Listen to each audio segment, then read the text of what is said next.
आज मी अगदी पटकन होणारे तवा सँडविच बनवणार आहे.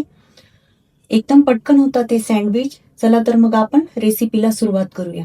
गॅसवर पॅन ठेवून 2 टेबलस्पून तेल टाकून घेतले आहे. आता आपण यामध्ये जिरे टाकून घेऊया. अर्धा चमचा जिरे टाकून घेऊया. त्यानंतर मोहरी टाकून घेते. एक कांदा कापून घेतला होता बारीक, तो पण यात आपण ऍड करूया.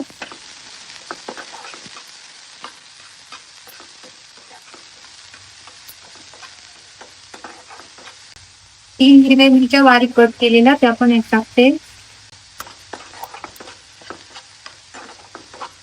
एक चमचा आलं लसणाची पेस्ट.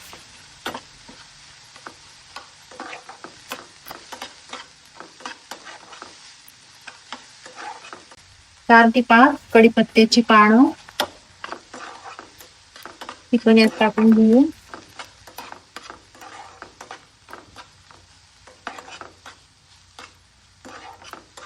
त्यानंतर यात आपण अर्धा चमचा गरम मसाला ऍड करणार आहोत.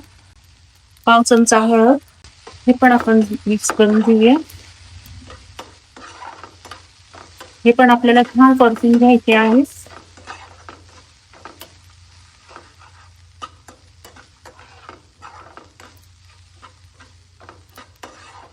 तर आपल्याला कांदा थोडा गुलाबी करायचा आहे, जास्त नाही फ्राय करायचा आहे. मी इथे 3 बटाटे उकडून घेतले होते, ते हाताने कुस्करलेले आहेत, ते आपण यात ऍड करूया. हे आता दाबून दाबून मिक्स करून घ्यायचे.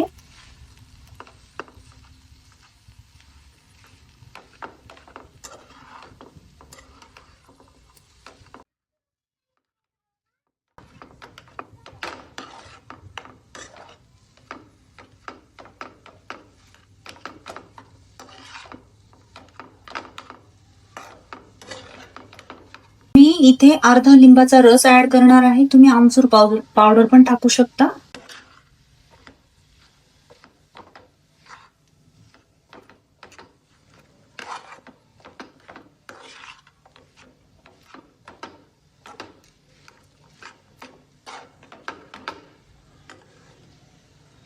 यानंतर मी यात कोथिंबीर टाकते आहे.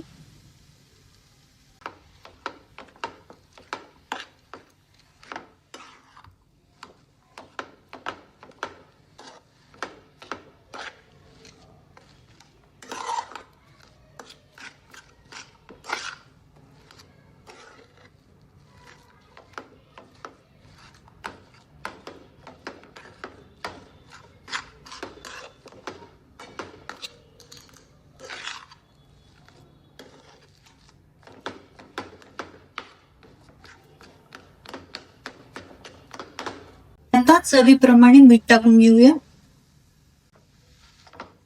आता आपल्याला ही बटाट्याची चटणी व्यवस्थित दाबून दाबून मिक्स करून घ्यायची.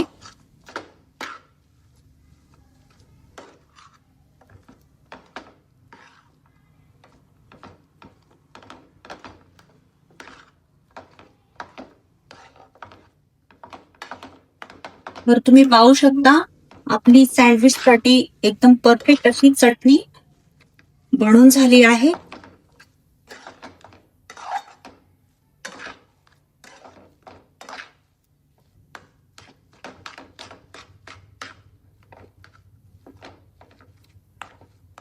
आता आपण ह्या चटणीला एक वाफ देऊन घेऊया. इथे मी 2 ब्रेड घेतले आहे. तर हे रेग्युलर ब्रेड आहे, तुम्ही ब्राऊन ब्रेड पण घेऊ शकता. तर आता मी एका ब्रेडच्या स्लाइसवर ग्रीन चटणी लावून घेणार आहे. चला तर मग आपण ती आता लावून घेऊया.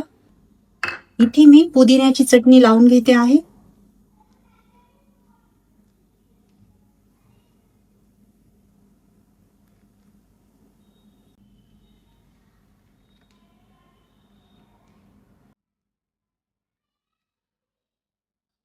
तर एका स्लाइसला मी पुदिन्याची ग्रीन चटणी लावून घेतली आहे. आता आणि एका ब्रेडला आपण चिंचेची चटणी लावून घेणार आहोत.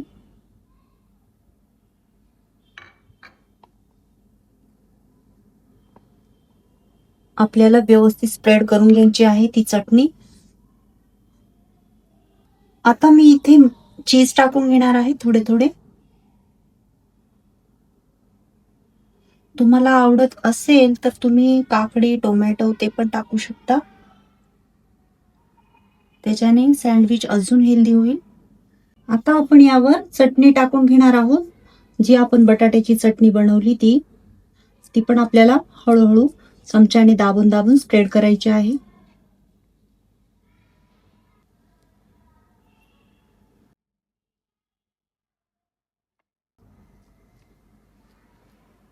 आता आपण ही एक ब्रेडची स्लाइस यावर ठेवून घेणार आहोत. आपण यावर थोडे बटर लावून घेणार आहोत. तर तुम्ही बटरच्या ऐवजी तूप पण लावू शकता.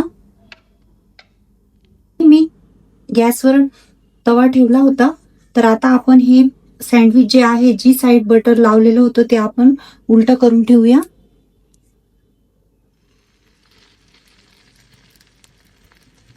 आणि आपण इकडून वरून पण आता बटर लावून घेऊया.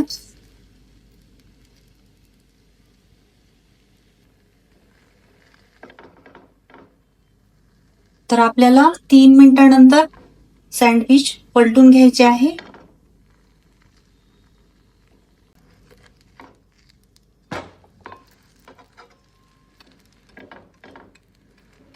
तर तुम्ही पाहू शकता आपलं सँडविच छानपैकी भाजला गेला आहे आणि त्याला छान रंग पण आलेला आहे.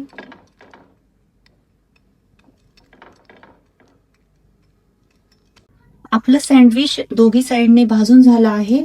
तर ते मी आता काढून घेते.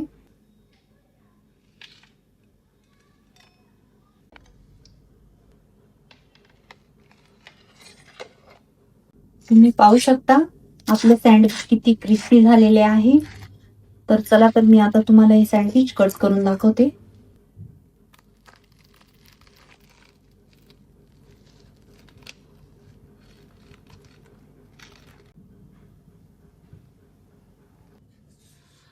तुम्ही हे सँडविच सकाळी नाश्त्यासोबत खाऊ शकतात. खूप टेस्टी लागतंय आणि बनवायलाही काही वेळ लागत नाही. मला ही माझी रेसिपी आवडली असेल तर लाईक करा, शेअर करा, कमेंट करा आणि सबस्क्राईब करायला विसरू नका.